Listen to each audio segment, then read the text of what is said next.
Praise the lord.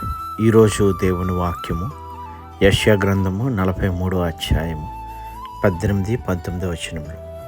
మునుపటి వాటిని జ్ఞాపకం చేసుకొనకుడి, పూర్వకాలపు సంగతులను తలంచుకొనకుడి.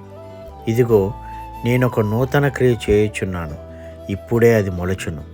ఈ ఉదయకాల సమయాన దేవుడు మనందరితో మాట్లాడుతున్న మాట, ప్రియ విశ్వాసి, ఈ 2025వ సంవత్సరము ఆఖరి దినములో మనం ఉంటుండగా దేవుడు మనతోనే మాట్లాడుతూ ఉన్నాడు. ఇప్పటి వరకు జరిగిన సంగతులన్నిటినీ మరచి దేవుని యందు విశ్వాసం ఉంచి కొత్త సంవత్సరంలోనికి అడుగుపెట్టినప్పుడు ఇదిగో మన పట్ల ఒక నూతన క్రియని చేసి అది మొలకెత్తేలా చేస్తానని వాగ్దానం చేస్తూ ఉన్నాడు. ప్రార్థన. అత్యంత ప్రేమ, కృపా, కనికరము కలిగిన గొప్ప దేవ, అవును తండ్రి, ఈ యొక్క గడిచిన సంవత్సరం అంతా మీరు కాచి కాపాడారు. మా శ్రమలోని, ఇరుకులోని, ఇబ్బందులోను ప్రభా మీరున్నారు.